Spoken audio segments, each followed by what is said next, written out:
Voilà pour ce titre. Place à présent à la politique avec les municipales à Colmar, où il reste 2 candidats qui sont avec nous sur ce plateau ce soir. Éric Stroman, bonsoir monsieur. Bonsoir. Vous êtes candidat LR à la tête d'une liste divers droite. En face de vous, Frédéric Hilbert. Bonsoir monsieur. Bonsoir. Vous êtes le candidat écologiste. Avant de vous écouter sur vos projets, vos idées, intéressons-nous à Colmar avec cette carte d'identité. La ville compte 70 000 habitants, c'est la préfecture du Haut-Rhin. Son taux de pauvreté est de 20%, soit 7 points de plus que la moyenne départementale. Le revenu médian est d'un peu plus de 20 000 euros. Enfin, au premier tour, Éric Stroman, vous êtes arrivé en tête avec 37,5% des voix. Le maire sortant, Gilbert Meyer, était à 32,5%. La liste verte menée par Frédéric Hilbert était troisième avec 15,2%. Stéphanie Villemain pour LREM a obtenu 6,4% des voix. Tristan Dénéchaud pour le MoDem, 5,6%. Enfin, les 2 dernières listes étaient à moins de 2%. Éric Stroman, vous vous êtes engagé très tard dans cette élection et votre objectif était alors de battre Gilbert Meyer. Oui, donc, en se présentant à une élection, c'est pour battre ses adversaires, bien entendu. Il n'est plus là aujourd'hui. Qu'en est-il alors de votre envie c'est quand même, j'imagine, toujours gagner l'élection, mais ça a perdu un peu de son sel ? Pas du tout, pas du tout. D'ailleurs, c'est certainement devenu un peu plus dangereux. Parce que je vois que mon électorat, notre électorat de la droite et du centre est plutôt démobilisé.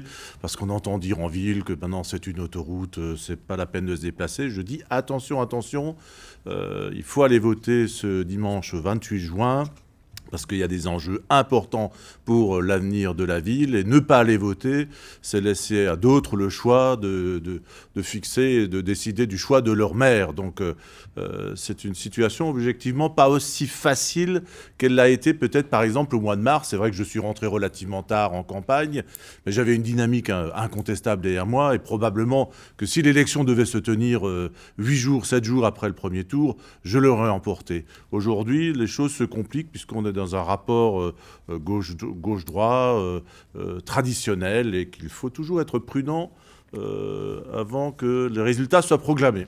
Alors Gilbert Meyer s'est retiré, rappelons-le, le 2 juin dernier, à la surprise générale. Quelle a été votre réaction, Frédéric Hilbert ?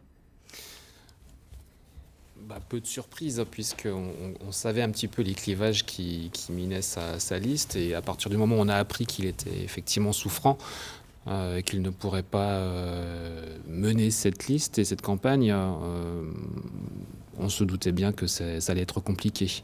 Après, la surprise, elle est plutôt par rapport au soutien qu'il affiche aujourd'hui à mon concurrent.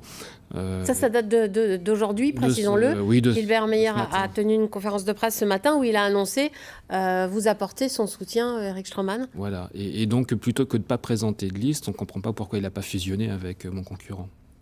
Vous avez la réponse, Éric Stroman ? Je ne souhaitais pas fusionner. Vous l'avez fait pourtant avec la liste de Tristan Dénéchaud ? Oui, parce que je souhaitais qu'on ait un message clair à l'égard des Colmariens. Et je pense que Gilbert Meyer lui-même ne souhaitait plus partir au combat après ce premier tour. Et donc j'ai souhaité conserver ce message clair. Tristan Dénéchaud est proche de moi depuis très longtemps. C'est mon remplaçant au conseil départemental. On partage un certain nombre de valeurs. Donc là, ça s'inscrivait dans une certaine logique. Et je pense que les électeurs n'auraient pas bien compris à ce moment-là cette idée de fusion. C'est vrai que Gilbert Meyer m'a beaucoup combattu ces 15 dernières années.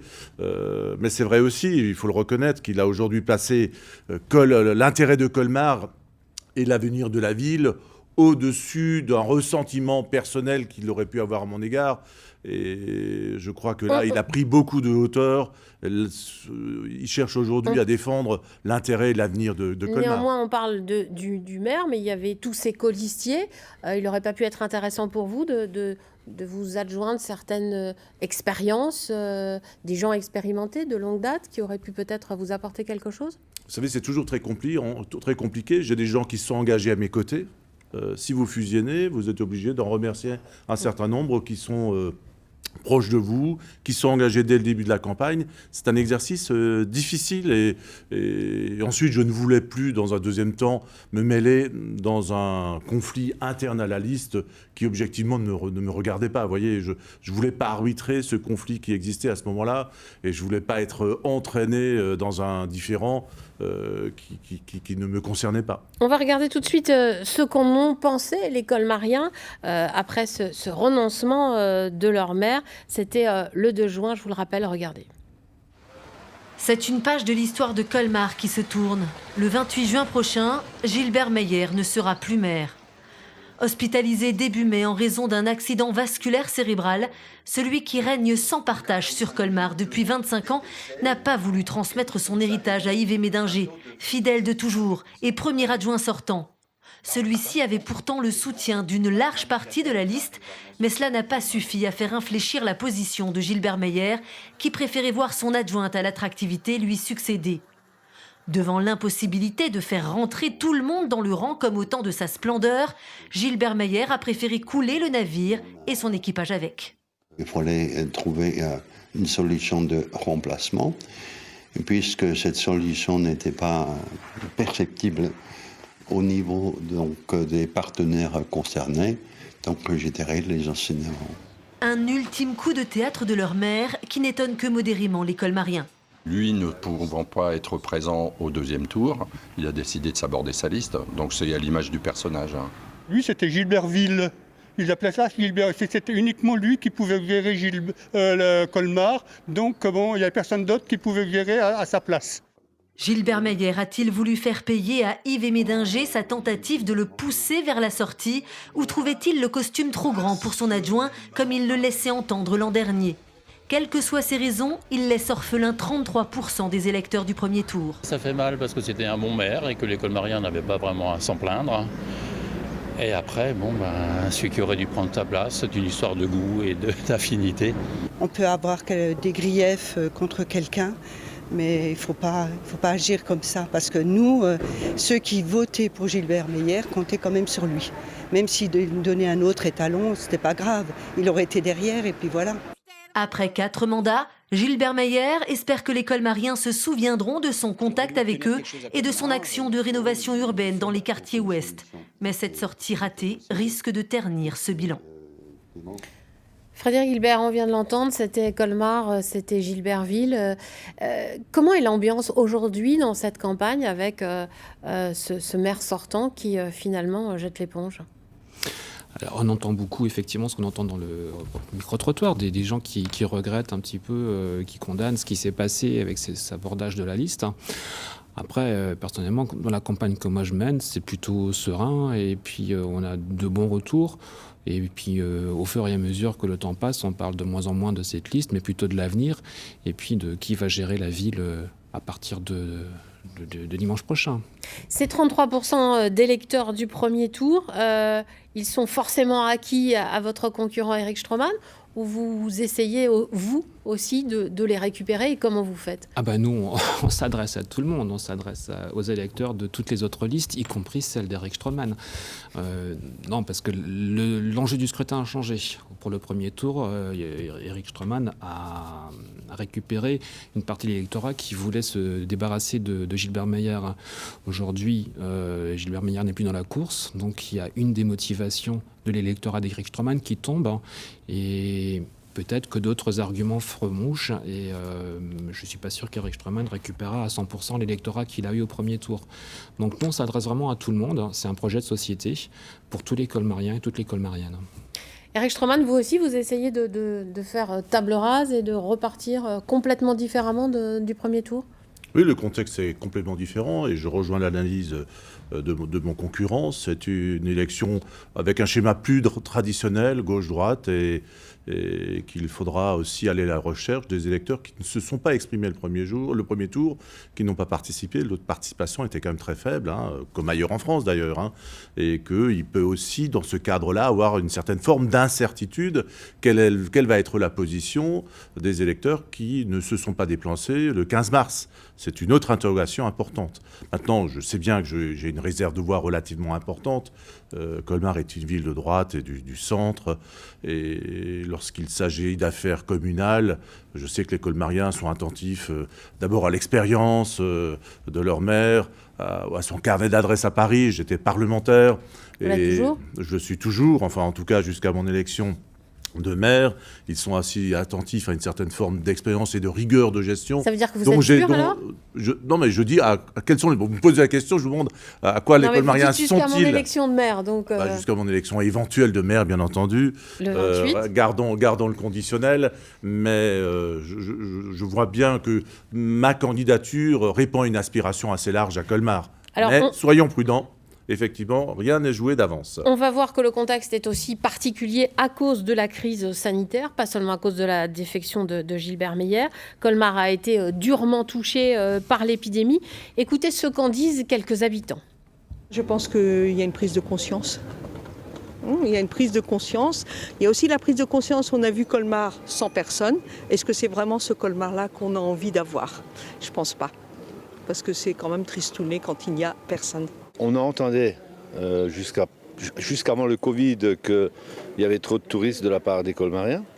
Mais là, aujourd'hui, j'ai l'impression qu'ils ne sont pas tous au rendez-vous. Ceux qui râlent tout le temps, ceux qui critiquent les touristes, ne remplissent pas nos restaurants aujourd'hui. On a trouvé super dommage que les marchés soient fermés, mais bon, ça, c'est pas une décision municipale, ça a été une décision préfectorale. On n'a pas trop compris que le marché couvert, par exemple, soit fermé. Pour ma part, je trouve qu'elle a plutôt été bien gérée. Les crèches municipales ont vite rouvert.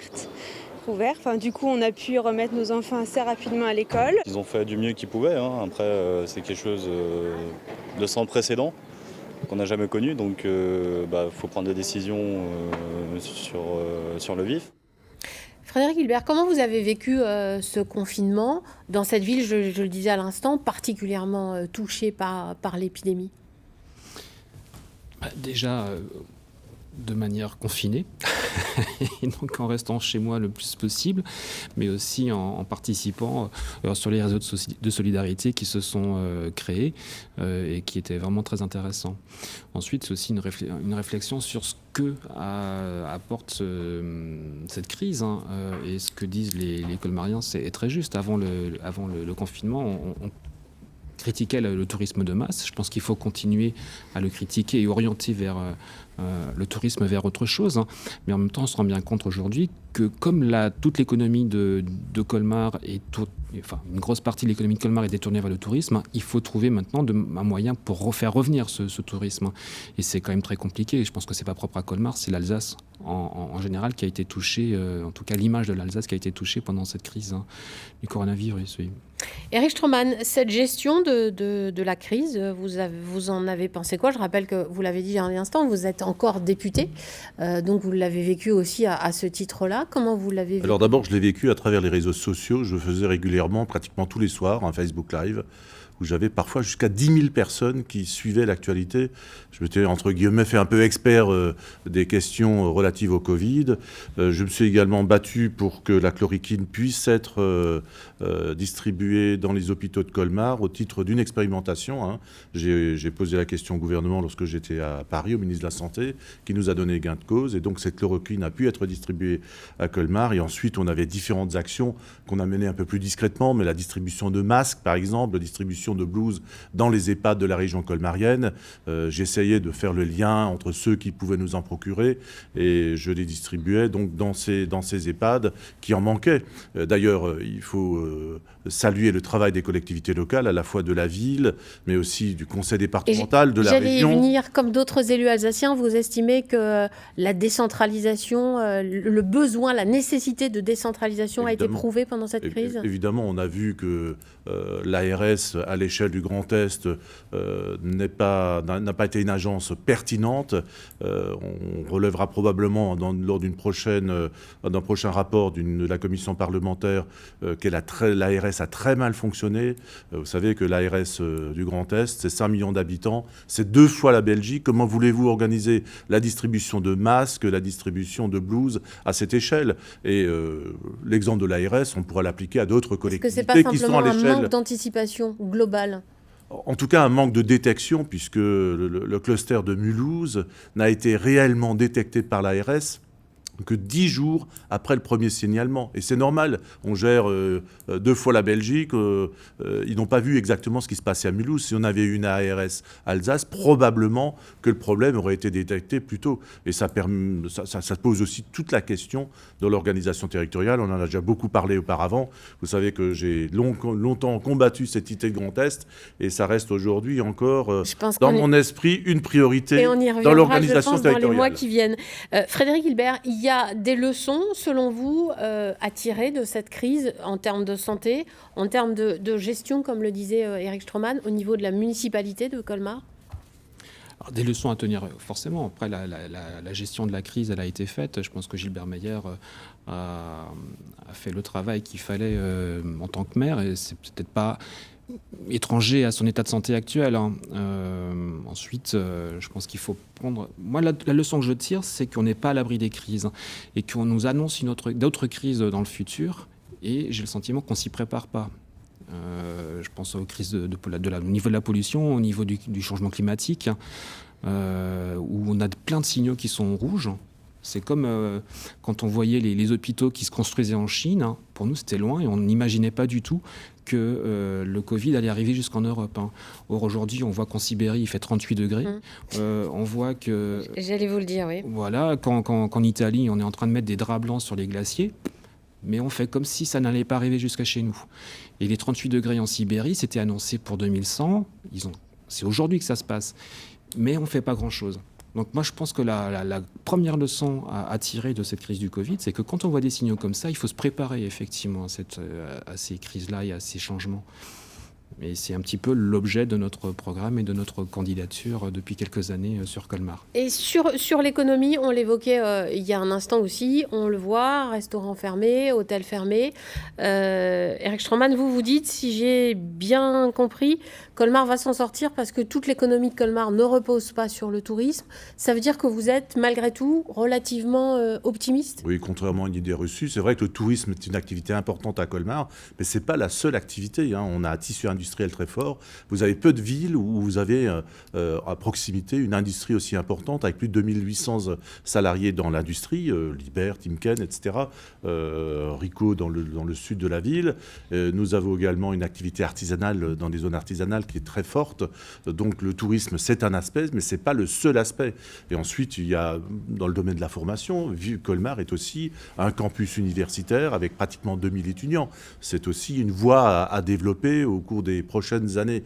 Bien entendu, il faut que les touristes reviennent. Comment on fait pour les faire revenir ? On souhaite. Alors, ils reviennent déjà. Je suis sur le terrain. J'ai vu samedi dernier qu'on a pas mal d'Allemands, de Suisses qui reviennent doucement, puisqu'il n'y a pas de liaison aérienne. On voit que les terrasses sont quand même relativement pleines et Colmar conserve son attractivité de manière incontestable. On avait un petit peu peur après l'Alsace bashing lors du Covid que les gens allaient être effrayés pour venir dans notre région. On constate, notamment pour ceux qui traversent la frontière, qui restent fidèles à l'Alsace. Puis il faut mettre en avant un certain nombre d'atouts. Colmar est la capitale du vin d'Alsace et je pense qu'on ne met pas, par exemple, pas suffisamment en avant la production de vin dans notre région, par exemple, la commercialisation du vin. Il faut boire local. Frédéric Guilbert, qu'est-ce qu'on fait justement pour les faire revenir et pour, vous disiez peut-être, est-ce qu'on profite de cette crise pour mettre en place un autre tourisme ? C'est ça. Comment on en parlait au premier tour, c'était un des sujets du premier tour, d'arrêter on en avait ce parlé tourisme ici même, de masse, je me souviens. tout à fait. Et là maintenant, c'est venu malgré nous, enfin, cet arrêt de cette activité. Et je pense que c'est le moment où on peut changer. Comment on change ? Qu'est-ce qu'on change et comment on change ? La communication. Toute la communication qui avait été faite auparavant sur le tourisme, c'était pour attirer des tour opérateurs, pour attirer du tourisme de masse. Et là, je pense qu'il faut, comme on l'avait tous dit, tous les candidats qui étaient présents autour de la table disaient qu'il fallait changer au niveau de la communication. Alors, par rapport au marché de Noël, mais par rapport à d'autres choses.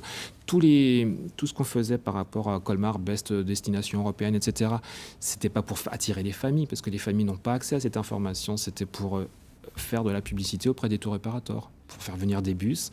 Il y avait des bus qui venaient, qui déposaient les touristes une demi-journée, une journée, et puis repartaient. Je pense que ça, il faut changer. Est-ce que vous allez réussir, vous pourriez réussir à faire adhérer les restaurateurs, les hôteliers à cette démarche-là ? Ils sont partants pour changer eux aussi peut-être leur mode de publicité ? Quand on discute avec certains hôteliers ou certains restaurateurs, la population touristique asiatique, c'était pas forcément la plus intéressante. Je pense que si on fait venir du tourisme d'affaires, comme ça a été évoqué, ou des familles qui restent plusieurs jours sur la région, ils y trouveront leur compte. C'est des gens qui consomment. Moi, je défends aussi le tourisme à vélo. Un cyclotourisme consomme énormément. Il y a des études qui ont été faites. Consomme d'ailleurs plus par jour. C'est ça. Enfin, le montant en euros est plus élevé, ainsi qu'un touriste à vélo consomme plus qu'un touriste en car, par exemple. Donc les commerçants s'y retrouveraient de toute façon. Et le colmarien s'y retrouverait. Ce n'est pas la fin du tourisme, c'est juste changer la forme du tourisme qu'on a vécu jusqu'à présent. Éric Stroman, je crois que vous êtes d'accord avec cela. Vous vous dites surtout plus de publicité autour du marché de Noël. Alors peut-être pas cette année. Bon, déjà, on ne sait pas si ça va pouvoir se tenir. Il faut s'adapter quand même à son environnement, et que le marché de Noël, c'est un moteur économique. Alors, je ne sais pas comment ça va s'organiser, quelles sont les intentions des consommateurs. Peut-être cette année, il faudra quand même faire très attention, parce qu'il faut remplir nos hôtels. Les hôtels sont actuellement totalement vides. Et alors, il faut s'adapter effectivement à l'attente de la clientèle, et peut-être que cette année, on sera quand même obligé de faire la promotion. Je suis obligé de dédire ce que j'ai dit il y a 3 mois, tout simplement parce que la crise du Covid va aussi modifier la façon de consommer des touristes. On aura moins de touristes qui viennent de loin, etc. Il faudra peut-être davantage accueillir de la clientèle. Le tourisme local ou de proximité ne suffira la clientèle. pas. Déjà en France, on a un beau potentiel, je pense qu'on n'exploite pas suffisamment. On est à 2h10 de Paris. Il y a assez peu de Parisiens, des gens de la région parisienne qui viennent chez nous. On a un potentiel en Italie du Nord, on a un potentiel en Suisse et en Allemagne. Alors évidemment, ce n'est pas une action transcontinentale qui de toute façon ne fonctionnera pas puisqu'il n'y aura pas d'avion, mais il faudra peut-être faire des actions ponctuelles en Suisse, en région parisienne et peut-être. Il faudra donc après rétro-pédaler les années suivantes ? Non, mais il faut s'adapter à l'évolution de la demande. Si à nouveau, parce que c'est pas un problème propre à Colmar, les marchés de Noël, c'est à Kaysersberg, c'est à Paris, etc. À Strasbourg, pardon, il faudra se concerter à l'échelle régionale pour savoir quelle est la politique qu'on souhaite mener, et notamment la politique qualitative. C'est comme l'une des grandes réussites. On reproche souvent aux collectivités publiques d'être inefficaces. Et là, cette politique régionale des marchés de Noël, elle a été particulièrement efficace. Elle a rencontré un grand succès. Il y a 25 ans, il n'y avait pas de marché de Noël. Voilà. Et là, je suis effectivement, si les marchés de Noël s'installent à nouveau dans le paysage, c'est pas la peine de faire plus de promotion. De toute façon, on n'a plus de capacité d'accueil. Et j'espère que les hôtels, bien entendu, seront pleins cette fin d'année. Mais ça, on le verra avec les professionnels. Frédéric Guilbert, si effectivement ça reprenait trop doucement, vous aussi, vous seriez prêt à vous lancer malgré tout ou à contre-cœur dans une publicité? Il faut communiquer de toute façon. Pour cet été, ça c'est clair, il faut faire venir du tourisme, mais c'est du tourisme français essentiellement, ou européen à proximité, mais plus le même tourisme qu'on a vécu, surtout après l'histoire du restaurant chinois, ça c'est clair. Mais il va falloir changer la sociologie du tourisme dans la région. C'était l'une des fiertés de Gilbert Meyer de faire venir beaucoup de Chinois. Sauf que même pendant la campagne précédente, au premier tour, il avait aussi dit qu'il voulait réorienter. Il a lancé une étude par rapport au tourisme à Colmar, dont on n'a pas eu les... Il se réservait l'après-élection pour vous en faire part. Voilà, mais on l'a toujours pas eu. Donc même lui, il se rendait bien compte que même si c'était peut-être pas quelque chose qui le touchait personnellement, mais il se rendait bien compte que c'était un sujet de campagne et qui touchait les colmariens. Alors les colmariens, justement, on va voir ce qu'ils souhaitent. Karine Gillet-Barré et Jérôme Gosset sont allés leur demander leurs priorités pour leur nouveau maire. Les priorités à moi, ce serait d'avoir une gestion municipale qui soit qui ait un peu plus d'éthique et de déontologie qu'elle a eu ces dernières années, où c'était plutôt le corporatisme et puis le clientélisme qui était au service d'un ego hypertrophié. Alors moi, ce que j'attends, une ville bien verte, où on respire bien, où il fait bon vivre. Mais quand même, il faut aussi qu'économiquement, elle puisse vivre. Je trouve que dans Colmar, il manque quand même un peu de verdure. On a Raps, c'est très bien, mais dès qu'on sort un petit peu de Raps, c'est vrai qu'il n'y a pas forcément de petits lacs, d'espaces verts. Et c'est vrai que pour le prochain maire, j'aimerais bien que la ville dynamise un petit peu les espaces verts. Monsieur le maire, il a fait mettre des pistes cyclables à Colmar et dans les environs, mais peut-être qu'il faudrait en mettre d'autres. Les stationnements qui sont payants constamment tout le temps, et il n'y a pas grand-chose de fait pour les citadins, pour le centre-ville. Donc Ce serait une chose à améliorer, je pense. C'est une ville qui, le soir, est un peu ville morte.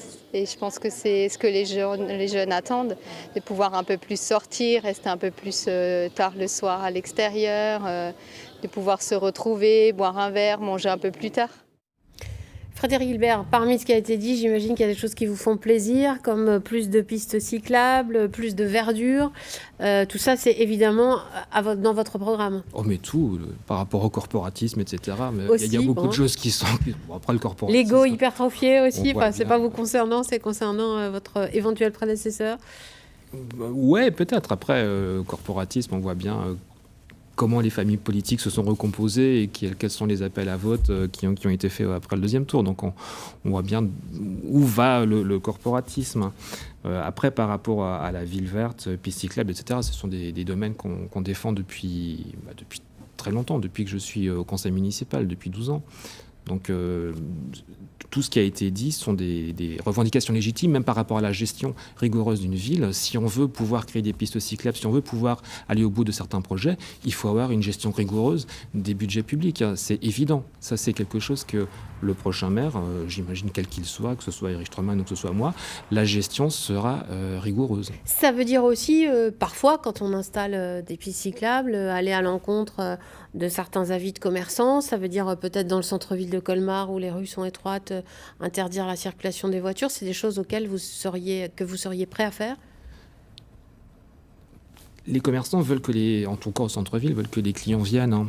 Donc il faut qu'ils puissent venir. Et pour moi, ils doivent venir par différents modes de déplacement. On a parlé du bus. Nous, on souhaite travailler à ce que le bus soit gratuit. D'ailleurs, moi, je propose que le bus soit gratuit dès cet été, en tout cas juillet et août. Pour l'instant, il y a des parkings qui sont gratuits. Tous les jours, tout le temps ? Pour l'instant, les parkings en surface sont gratuits. Le résultat des courses, c'est que les places sont occupées par des voitures ventouses et ça ne remplit pas ce rôle de circulation, de va-et-vient de clients vers les commerçants. On pourrait... De toute façon, les bus circulent actuellement relativement vides.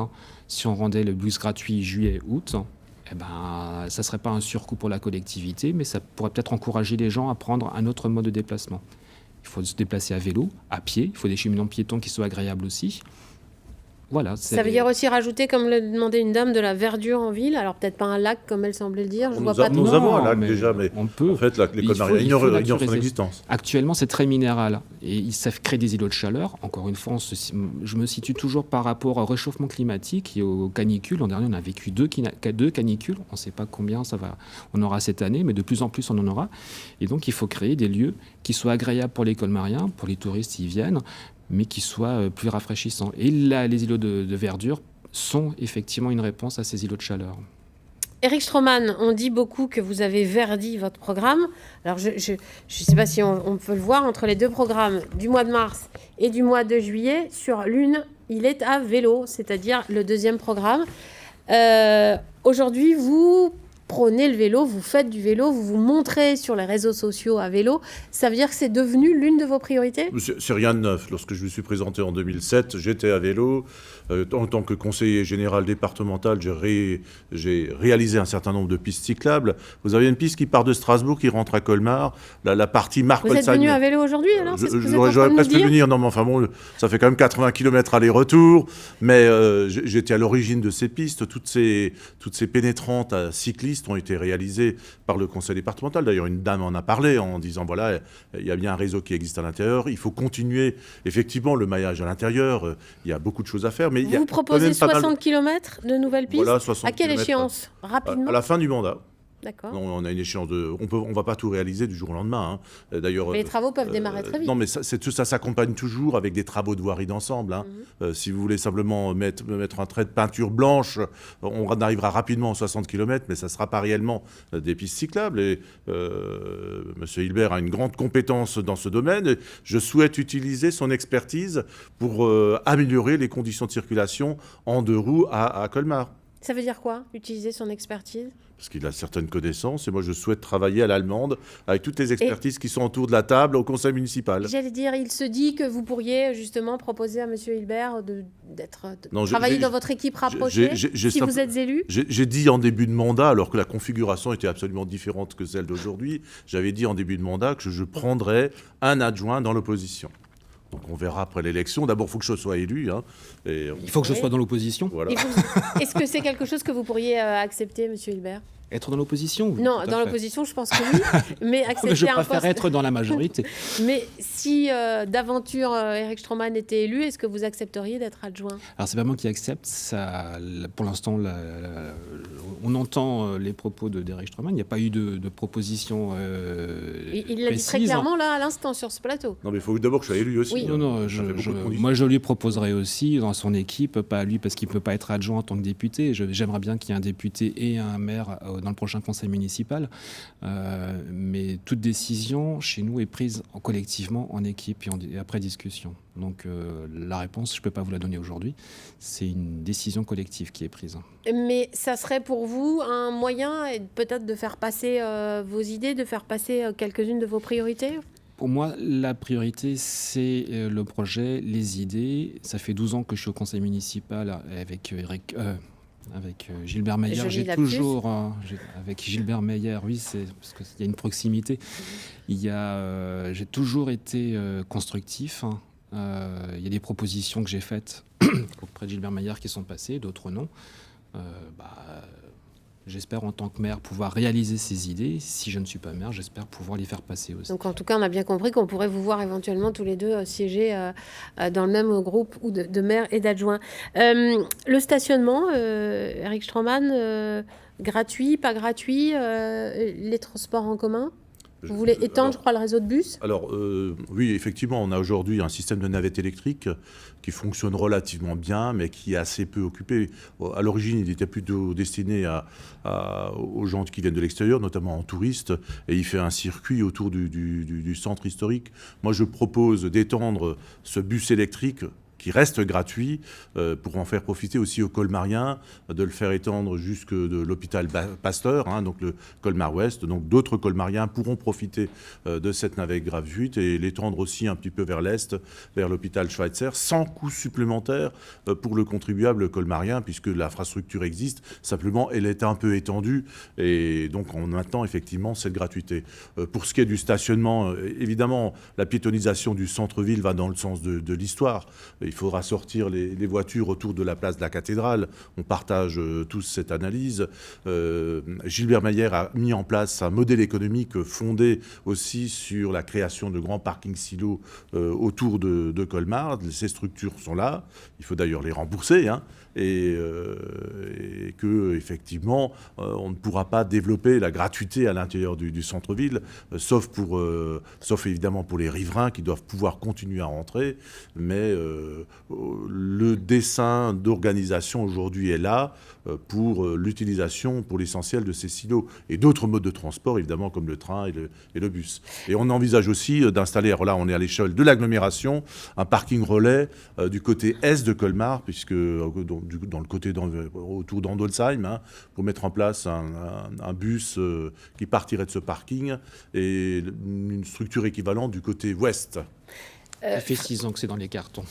Et que ça n'a jamais abouti ? Ouais. Ça aussi, c'est quelque chose qui j'imagine, un parking relais, c'est quelque chose qui pourrait convenir à vos convictions ? C'est ce que j'avais proposé pour supprimer, à la place du parking à Montagne Verte qui a coûté très cher, effectivement, le mettre à l'extérieur de la ville, hein, pour gagner en circulation et en rapidité. D'un mot, la dépollution du Lindan à Winsenheim, c'était aussi un dossier un peu récurrent, oui, qui n'est pas réglé. Vous proposez quoi ? Le Lindan, je rappelle juste, est un insecticide déclaré cancérogène qui a été stocké donc, à Winsenheim, et ça pollue la nappe phréatique. Il y a urgence, donc qu'est-ce que vous demandez ou vous proposez ? Concrètement, les conséquences de cette pollution, c'est qu'on n'a pas le droit de puiser l'eau dans la nappe sur le territoire colmarien, parce que la nappe elle est polluée. Le risque, c'est que ça arrive que cette pollution arrive jusqu'au captage d'eau potable, hein, et que l'eau potable devienne impropre à la consommation. Donc la seule solution, c'est de dépolluer. À partir du moment où on se rend compte que cette pollution existe, on n'a pas le choix, il faut agir. et dépolluer. Ça fait maintenant trop longtemps que cette situation n'a pas bougé. Alors on a juste un petit peu mis une couverture étanche pour éviter que le ruissellement de l'eau de pluie n'entraîne cette pollution dans la nappe phréatique. Mais on se rend compte par des prélèvements qu'on fait un petit peu partout sur le territoire colmarien que la pollution, elle est là. Et comment on dépollue ? On sait aujourd'hui le faire correctement ? On sait le faire, ça a été fait à Huningue. Alors c'est un chantier qui est assez important, puisqu'il faut couvrir le terrain pour éviter que la pollution aille dans l'air. Il y a un coût. Mais le coût, si demain on ne peut plus boire l'eau potable du robinet, le coût il sera énormément plus important. Donc pour vous, c'est l'une des urgences ? Alors ça ne se fait pas en 2 jours. Non, mais de prendre la décision et de mettre en œuvre ce chantier-là. Prendre en main ce dossier et le mener jusqu'au bout, oui, c'est une urgence. Éric Stroman, vous préconisez quoi sur ce dossier-là ? D'abord, attaquer l'État en responsabilité. Je rappelle que l'entreprise appartenait à l'État dans les années 60-70 lorsque cette décision de stockage a été prise. Mais moi, je suis toujours un peu dubitatif. Moi, j'ai vu le dossier Stocamine où on a également stocké des ordures, etc. dans le sous-sol. Et j'ai vu un ministre écologiste, Europe Écologie Les Verts, lorsqu'il est arrivé au pouvoir et lorsqu'il est devenu ministre de l'écologie, nous dire on n'a pas l'argent pour le faire. Entre l'annonce théorique des écologistes et lorsqu'ils arrivent au pouvoir, on découvre que parfois il y a des deltas. Ah mais j'ai pas l'argent pour le faire, ça c'est clair. Par contre, il faut se démerder pour aller le chercher cet argent. Et quand j'entends M. Stroman dire qu'il va attaquer l'État en justice, etc., moi je sais pas, quand j'ai ma maison qui brûle, je vais pas aller chercher l'incendiaire, l'arrêter, lui faire un procès. Et le procès, ça va être quoi, la décision qui vienne éteindre l'incendie. Il n'y a plus de maison après. Non, il faut agir tout de suite. Alors, et après, on va chercher les responsabilités, etc. Qui a payé à Huningue ? Qui a payé à Huningue ? L'entreprise. C'est l'entreprise qui a payé. Et mais là, qui était propriétaire de l'entreprise ? C'était l'État. Le jour où l'eau potable n'est plus potable, qui va payer ? Là, on est d'accord. Qui va payer ? Est-ce que c'est aux contribuables est-ce que c'est aux contribuables colmariens de payer des dégâts commis par une entreprise privée qui est en plus détenue par l'État ? On verra la suite. Colmarien qui ne pourra plus boire. C'est le principe Messieurs, du pollueur-payeur. on verra la suite après le 28 juin. On arrive au terme de cette émission. Vous avez 45 secondes pour conclure. Monsieur Stroman, c'est à vous. Quelle sera votre priorité si vous êtes élu le 28 ? Très clairement, on s'attend à une crise économique difficile. Le PIB a baissé de 11% en France, 12% sur l'agglomération de Colmar. On aura des problèmes de chômage qui vont apparaître très rapidement à partir du mois de septembre, lorsque les mesures de chômage partiel vont disparaître. On aura un problème de chômage des jeunes qui vont arriver sur le marché du travail, qui ne vont pas trouver de travail. Il faudra y répondre rapidement. Et cet enjeu économique est certainement la priorité aujourd'hui absolue, parce que sans économie, on ne construit pas de pistes cyclables. Sans économie, sans recette du monde économique, on ne peut pas verdir une ville. Et avant de chercher à dépenser, il faut savoir comment on va trouver des ressources. Donc priorité à l'économie. Merci beaucoup Frédéric Hubert. Même question, quelle sera votre priorité si vous êtes élu ? Je crois que pour trouver des ressources, pour faire fonctionner l'économie, il va falloir aussi discuter avec les gens et trouver des solutions. Parce que là, je n'ai pas entendu de solution. Par contre, il va falloir les changer. Il y aura une crise qui va arriver, plusieurs crises, dont une crise économique qui risque d'arriver, et une crise sociale à l'automne. Comment on va y répondre ? Qu'est-ce qu'on va amener comme moyen pour y répondre ? Je crois que ça va être une question de concertation avec le monde économique, avec le monde associatif, avec les responsables sociaux, etc. On a des outils qui peuvent répondre à cette crise, mais je crois que c'est dans la concertation. Et je crois que c'est dans la concertation qu'on va gérer la ville, qu'on va rencontrer les colmariens, discuter avec eux pour être à l'écoute. Et c'est comme ça qu'on va pouvoir avancer ensemble pour une Colmar un peu plus juste et un peu plus équitable. Merci beaucoup. Merci à tous les deux de votre participation ce soir sur ce plateau. Dans un instant, vous allez retrouver votre journal régional sur France 3 Alsace. Demain, vous avez rendez-vous avec Renaud Hartzer pour le débat sur les municipales à Illkirch-Grafenstaden. Très belle soirée à tous et à bientôt sur France 3. Merci.